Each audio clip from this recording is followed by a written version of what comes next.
녹화를 시작합니다. 알고 또 접근해 나가야 된다라고 보시면 되고, DNA는 유전 정보를 가지고 있어요. DNA는 유전 정보를 가지고 있고, 그러니까 DNA는 수많은 유전자로 구성됐어요. DNA는 수많은 유전자로 구성되어 있어요. 그래서 그 유전자를 보면 가운데 안쪽에 그 염기의 배열 순서가 각각 다르게 나타날 수가 있기 때문에 그 염기 배열 순서, 아데닌, 타이민, 구아닌, 사이토신의 배열 순서가 그 사람의 그 생명체의 어떤 특성을 나타낼 수가 있다, 이런 얘기를 했던 걸로 알고 있습니다. 1, 2, 2인가요? 아니, 이거 화학 원이죠. 이건 화학 원이니까 아니고. 자, 그래서 이제 계속해서 그 고분자 물질 중에서 생명체가 가지고 있는 고분자 물질 4가지 중에서 이제 우리가 좀 더 심화 있게 좀 다뤄야 할 내용이 이제 단백질입니다. 단백질.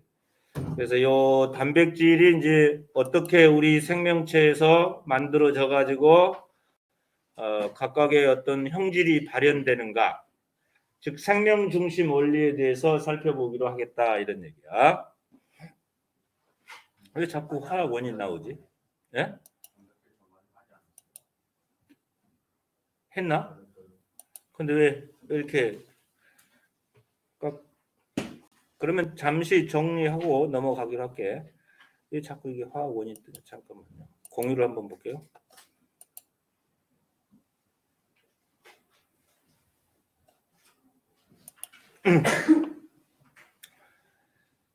정리하고 단백질이 만들어지는 과정 정리하고 넘어가도록 할게요.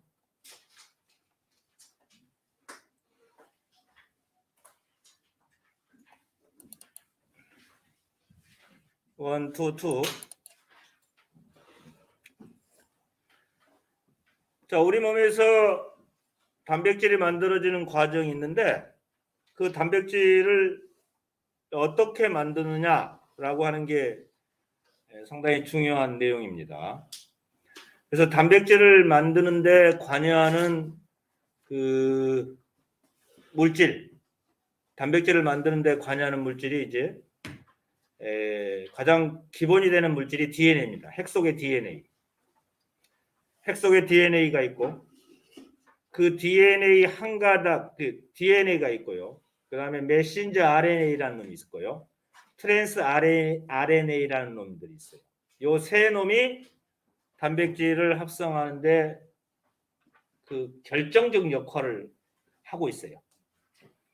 다시 한번, 단백질을 합성하는데 결정적인 역할을 하고 있는 물질이 뭐냐? DNA라는 게 있어요. 핵 속의 DNA. 그 다음에 메신저 RNA라는 놈이 있어요. 메신저 RNA. 그 다음에 트랜스 RNA라는 놈이 있어요. 트랜스 RNA. 요 세 놈이 우리 몸에서 단백질을 만드는데 결정적 역할을 하고 있다. 뭐라고? 몇 가지가 있다고? 3가지. 뭐? 핵 속의 DNA. 그 다음에 메신저 RNA. 그 다음에 트랜스 RNA. 요 세 놈이 우리 몸에서 단백질을 만드는데 결정적 역할을 하고 있다 라고 보시면 되겠습니다. 자, 지금 한번 보여줄게요. 여기 핵입니다. 핵 속에 DNA가 있죠. 핵 속에 DNA가 있죠. 자, 핵 외부를 세포질이라고 그래요. 그러면 이제 결정적 세 놈이 어떤 역할을 하면서 단백질을 만드느냐? 여기 보면 이제 요 DNA 한 가닥을 복사를 해가지고 핵 구멍을 통해서 밖으로 이렇게 나오는 게 있어요. DNA 한 가닥을 복사하는 RNA. DNA 한 가닥을 복사하는 RNA를 무슨 RNA라고 그러냐? 메신저 RNA라고 해요. 메신저 RNA. DNA 한 가닥을 복사해서 핵 밖으로 나와요. 그래서 리보솜으로 들어갑니다. 이걸 메신저 RNA라고 해요. 메신저 RNA. 그래서 리보솜에 이렇게 메신저 RNA가 딱 정착을 하잖아. 그러면 곧바로 어디선가 트랜스 RNA가 다가와요. 트랜스 RNA가 다가오면서 펩티드 결합이 만들어질 수가 있어요. 결론은 그거야. 자, 그래서 보겠습니다. 자, DNA 한 가닥을 복사해서 핵 구멍을 통해서 밖으로 나오는 그 물질이 뭐냐? 그러면 메신저 RNA입니다. 메신저 RNA. 자, 그러면 잘 보십시오. 유전 정보가 어떻게 발현되느냐? 이 DNA 한 가닥을 복사해서 핵 밖으로 나오는 물질이 메신저 RNA인데 이 메신저 RNA까지의 과정을 전사라 그래. 전사하고 번역 과정을 거쳐서 폴리펩타이드가 만들어져요. 자, 그러면 DNA 한 가닥에 그 염기 조합을 봤더니 예를 들면 염기가 DNA 염기 4가지가 있는데 이게 3개씩 묶어요. 아데닌, 아데닌, 아데닌. 사이토신, 사이토신, 구아닌. 구아닌, 사이토신, 아데닌. 아데닌, 아데닌, 아데닌 이렇게 묶어요. 이걸 갖다가 3염기 조합, DNA의 3염기 조합 또는 DNA 트리플렛 코드라고 그래요. 자, 그러면 DNA 한 가닥이죠. 이 한 가닥을 메신저 RNA가 어떻게 복사를 하느냐? 잘 봐야 돼. 메신저 RNA는 이 DNA 한 가닥을 이렇게 복사를 해. 자, 중요한 거. 메신저 RNA가 복사할 때 메신저 RNA는 가지고 있는 염기가 타이민이 없어. 타이민이 없으니까 아데닌의 짝은 원래 타이민인데 타이민이 없기 때문에 우라실로 복사를 해요. 아데닌을. 자, DNA 아데닌을 메신저 RNA는 우라실로 복사를 하고요. 또 아데닌을 타이민으로 복사하는 것이 아니라 우라실로 복사를 합니다. 우라실. 그리고 나머지는 똑같아요. 사이토신의 짝은 구아닌, 사이토신의 짝은 구아닌, 구아닌의 짝은 사이토신. 이런 식으로 메신저 RNA가 복사를 합니다. 알겠어요? 그래서 이 복사된 3염기 조합, 이 복사된 3염기 조합을 코돈이라고 해요. 하나의 코돈, 또 하나의 코돈, 또 하나의 코돈, 또 하나의 코돈. 이런 식으로 메신저 RNA는 DNA 한 가닥을 복사를 해가지고 핵 밖으로 나와가지고 리보솜에 정착을 합니다. 리보솜이라는 곳에. 됐어요? 그러면 이렇게 메신저 RNA가 이렇게 리보솜에 정착을 했잖아요.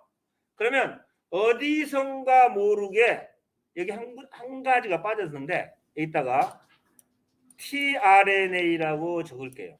트랜스 RNA. 트랜스 RNA가 코돈으로 다가옵니다. 이 코돈으로 다가와요. 트랜스 RNA는 어떻게 생겼느냐? 똑같아요. 자, 그러면 트랜스 RNA가 이 코돈을 또 복사를 합니다. 자, 코돈을 복사를 하는데, 자, 우라실의 짝은 뭐지? 아데닌입니다. 우라실의 짝은 뭐죠? 아데닌입니다. 우라실의 짝은 뭐지? 아데닌입니다. 구아닌의 짝은 뭐죠? 사이토신입니다. 구아닌의 짝은 뭐지? 사이토신. 사이토신의 짝은 뭐지? 구아닌입니다. 그 다음에 똑같죠? 물론 이렇게 이제 복사를 하겠죠. 복사를 합니다. 그래서 그러면 트랜스 RNA가 딱 메신저 RNA에 이런 식으로 상호 보완적으로 달라붙어요. 그래서 요거를 안티코돈이라고 해요. 이걸 안티코돈. 이걸 안티코돈. 이걸 안티코돈이라고 해요. 자, 그런데 중요한 거 트랜스 RNA는 이렇게 이 안티코돈을 이렇게 가지고 있지만 또 머리에 보면 아미노산을 달고 있어요. 얘도 아미노산을 달고 있어요. 요 안티코돈 여기에도 아미노산 달고 있어요. 이 안티코돈 얘도 아미노산을 달고 있어요. 그러면서 이 아미노산과 이쪽의 아미노산이 펩티드 결합을 해요. 또 여기 아미노산과 여기 아미노산이 펩티드 결합을 합니다. 펩티드 결합을 해서 폴리펩타이드가 만들어지고 이 폴리펩타이드가 접히고 얽혀서 단백질이 우리 몸 안에서 생성된다라고 알아주시면 되겠어요. 그래서 자, 이 트랜스 RNA를 한번 보여줄게요. 트랜스 RNA는 이 코돈에 맞춰서 상호 보완적인 염기를 이렇게 가질 수가 있고 머리에 아미노산이 있다. 그래서 이 트랜스 RNA는 이렇게 생겼어요.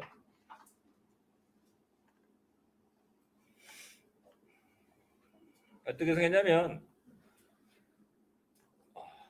어디가 버렸다냐?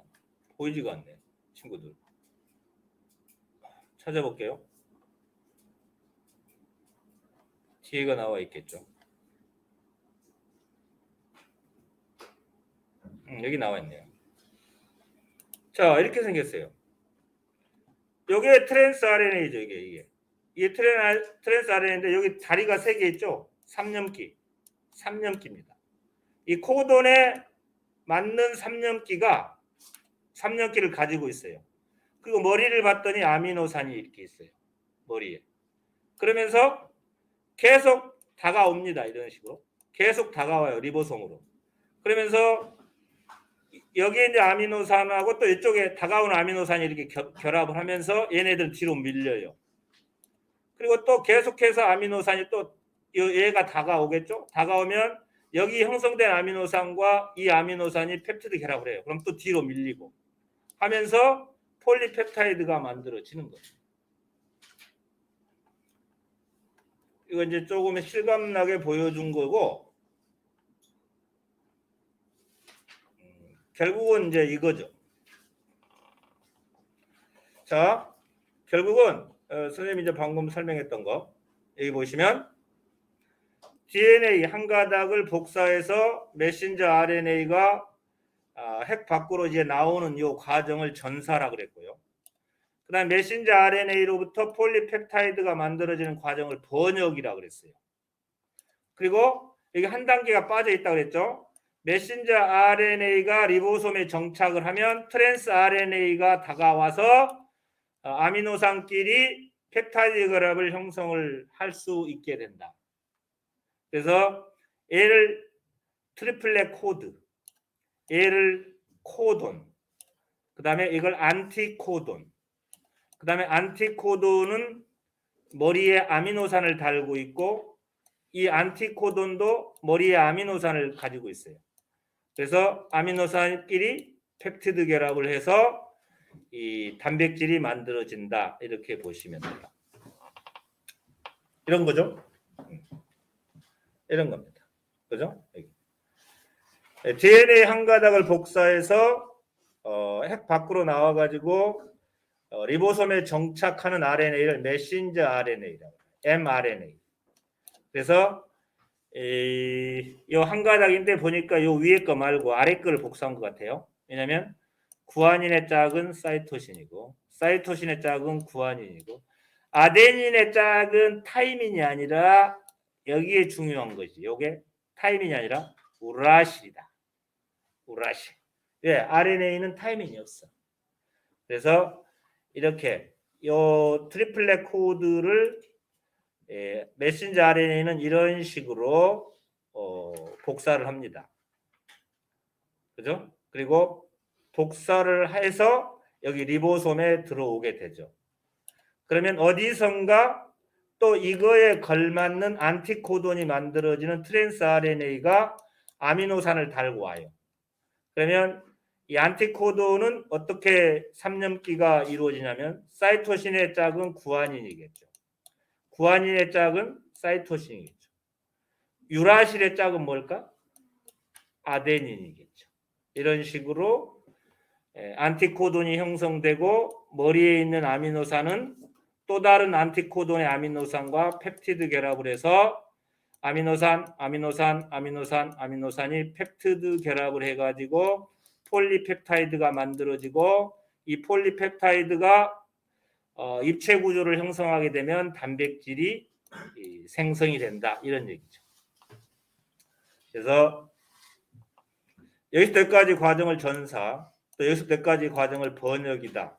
그래서 전사와 번역 과정을 통해서 우리 몸에서 단백질이 만들어지고 그 단백질이 만들어지면서 여러분들의 머리카락, 손톱, 발톱, 피부, 근육, 항체, 호르몬 이런 것들이 계속해서 생성되어서 우리가 생활에 갈 수 있다. 건강하게 생활에 갈 수 있다. 이렇게 보시면 되겠어요. 이해 가나요? 조금 이해 가나요? 조금 이해 가요? 이해 가면 요 유튜브 올려져 있을 텐데 한번 또 보시기 바랍니다. 예? 단백질이 만들어지는데 결정적 역할을 하는 세 가지 물질이 뭐였지?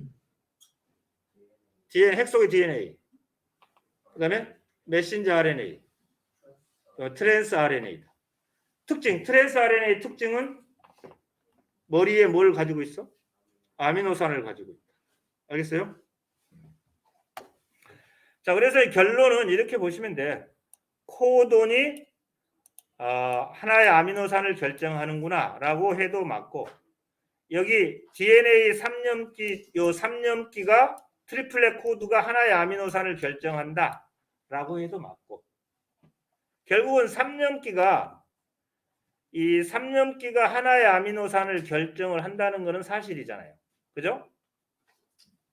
이렇게.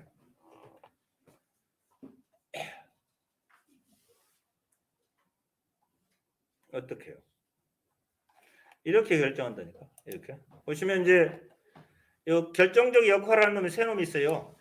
핵 속의 DNA, 그 다음 메신저 RNA, 트랜스 RNA 이렇게 있어요. 그래서 요게 3년기 트리플렛 코드, 얘가 코돈, 얘가 안티코돈. 이 안티코돈의 특징은 머리에 아미노산을 가지고 있다. 그래서 요 코돈이 하나의 아미노산을 결정하는구나, 또는 이 트리플렛 코드가 하나의 아미노산을 결정하는구나, 다 옳은 표현이죠. 어찌됐든 요 3년기 조합들이 하나의 아미노산을 결정할 수 있는 그러한 그 상태가 우리 몸에서 일어나는 어떤 그 조건이다 이렇게 보시면 되겠습니다. 트리플렛 코드, 코돈, 안티코돈. 안티코돈은 항상 아미노산을 가지고 있다. 아미노산. 알겠죠? 자, 그래서 이제 여기 보시니까 DNA의 3년기 조합이 타이민, 아데닌, 구아닌이었어요. 자, 메신저 RNA가 어떻게 복사를 할까요? 메신저 RNA가 어떻게 복사한다고? 타이민을 어떻게 복사해? 아데닌으로. 아데닌은 뭘로 복사하죠? 타이민이 아니라 그랬으니까 우라실로. 구아닌은 뭘로 복사할까요? 사이토신으로 복사하겠죠. 그 다음에 아미노산을 달고 있는 트랜스 RNA는 요 코돈을 어떻게 복사를 할까요? 어떻게 다가올까요? 예, 아데닌의 짝은 타이민이 아니라 우라실. 우라실의 짝은 뭐지? 아데닌이겠죠? 예, 사이토신의 짝은 구아닌이겠죠? 이런 식으로 이거 세 개의 다리를 가지고 있고 아미노산을 달고 있는 트랜스 RNA가 다가오죠. 코돈으로. 코돈으로 다가와서 아미노산, 또 계속해서 그 아미노산들이, 그 트랜스 RNA들이 다가와요. 여러 종류의 아미노산들을 달고 다가옵니다. 이 코돈에 맞는 이 안티코돈을 가지고 있고 아미노산을 달고 있는 이 트랜스 RNA가 계속해서 다가옵니다. 계속해서 다가와서 아미노산이 연결이 돼서 단백질이 만들어진다. 이렇게 보시면 된다 이런 얘기야. 예? 자, 그래서 이제 요거죠. 정리를 하면 정리하면 이제 그 생명 중심 원리, 생명 중심의 원리가 뭐냐라고 하는 거죠. 생명 중심의 원리. 이게 생명 중심이죠. 예? 그 좀 복잡한 이건 좀 복잡하네요, 그죠? 복잡하기 때문에 좀 넘기고요. 계속해서 뭐 같은 내용을 또 반복할 수는 없는 거고, 선생님이 이제 이렇게 유튜브 올려놓으면 너네들이 좀 들어가서 공부를 좀 하시고 그 단백질 합성 과정들을 이해해 나가야 된다라고 생각이 들어요.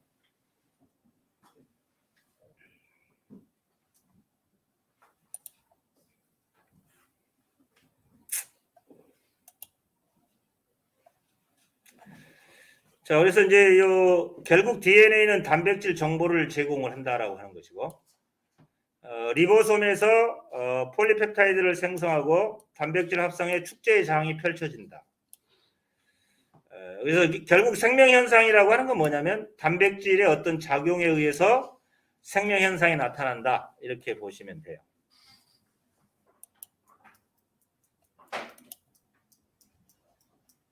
그래서 여기 아주 중요한 말이죠. DNA 정보를 가지고 메신저 RNA 도움을 받아서 단백질을 합성해서 특정한 기능을 발현하는 것을 생명 중심 원리라고 한다. 이게 생명 중심 원리입니다. 우리가 이제 생활에 가면서 여러 가지 생명 현상이 나타날 수 있는데 그게 바로 우리 몸에서 단백질이 만들어지는 과정에서 그 생명 현상이 나타날 수가 있다. 그래서 우리 몸은 단백질 합성의 그 어떤 축제의 장소다. 이렇게 생각을 하시면 되겠어요.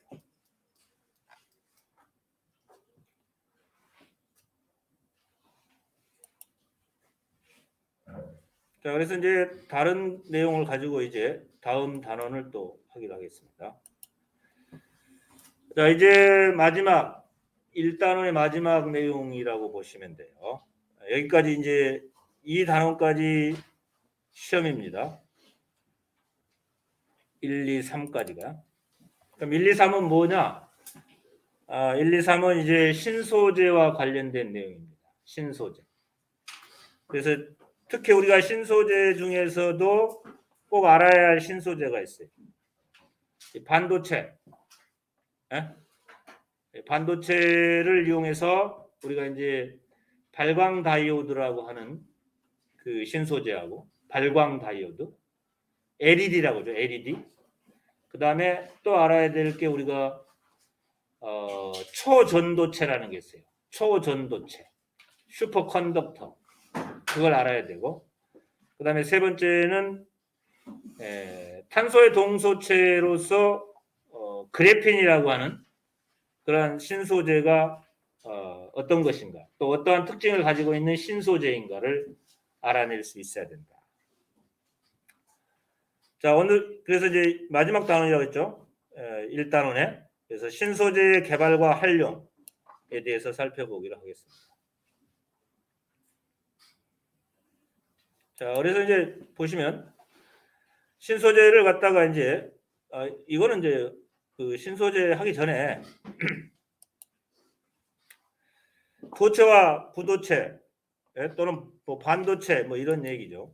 그렇기 때문에 신소재를 하기 전에 이제 그 알아야 할 선 지식이 있어요. 자, 도체는 뭐냐? 전압을 가했을 때 전기 저항이 매우 작아서 전류를 잘 흐르게 하는 물질들이다. 이 금속들이 다 보면 도체죠. 전류가 잘 흐르는 물질이죠. 흑연은 비금속인데 왜 전류가 잘 통할까? 얘네들은 예외인데 얘네들은 금속이에요. 흑연은 비금속인데 왜 전기 잘 통할까? 흑연. 예외라고 하면 좀 그 신뢰감이 떨어지고 흑연은 자, 흑연은 탄소로 구성됐어요. 흑연은 주성분이 탄소입니다. 탄소.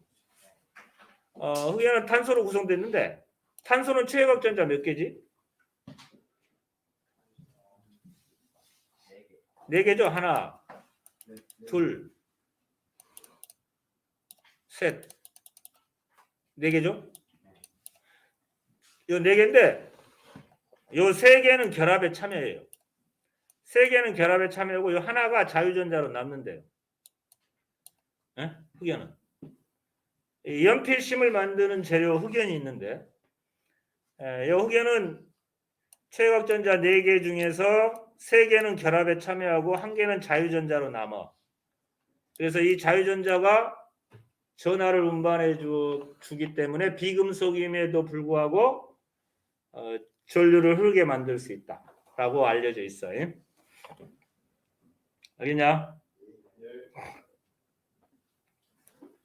최외곽전자 4개 중에서 3개는 결합에 참여하고 1개는 자유전자로 남습니다. 자, 그 다음에 절연체라는 게 있는데 절연체는 이제 전기장이 매우 커서 전류가 거의 흐르지 않아요. 플라스틱, 고무, 유리, 황, 종 이런 것들이 절연체다라고 보시면 되고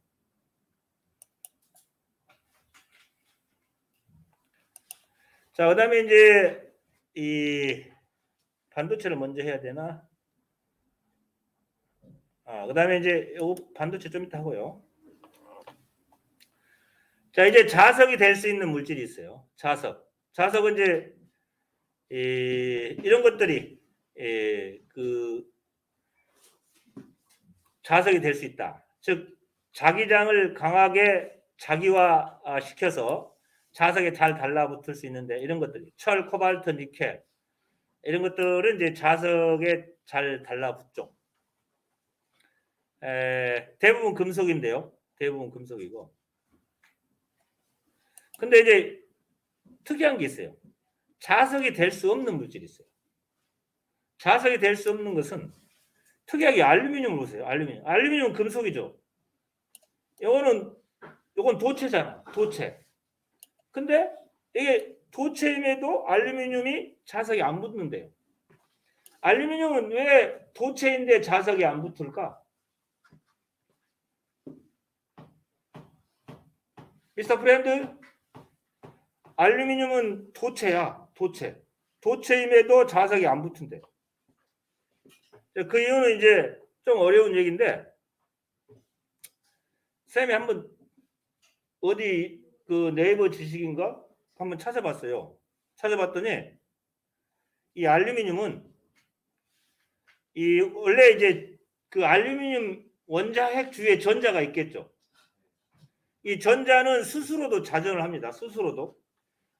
원자핵 둘레를 돌기도 하고 전자는. 그리고 전자는 스스로 자전을 해요. 스스로 돌아요. 그런데 스스로 자전이 우리가 흔히 말하는 자성을 만드는데 깜짝이야.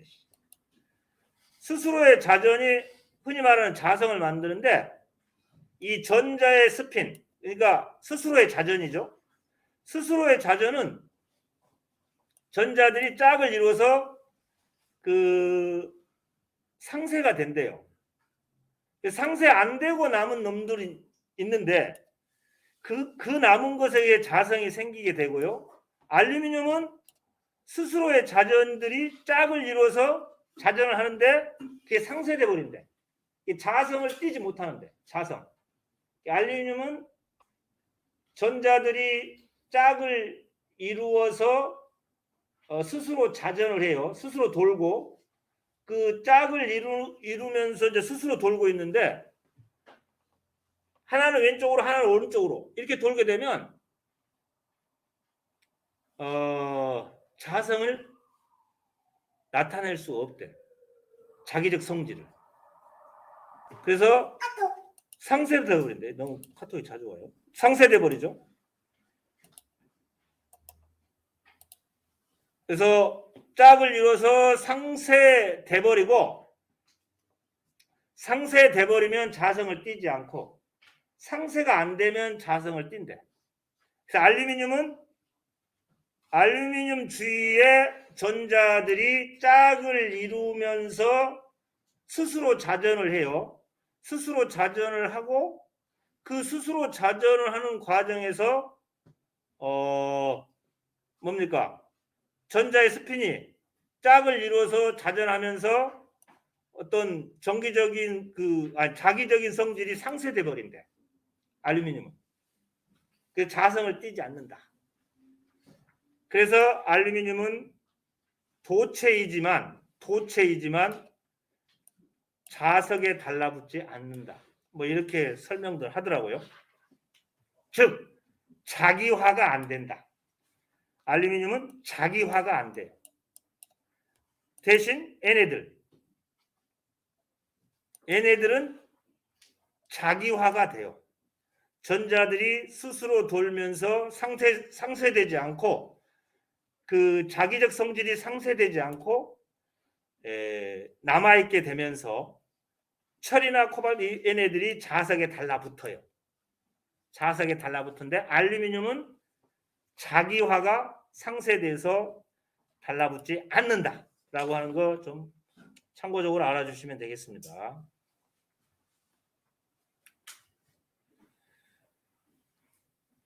자, 그러면 이제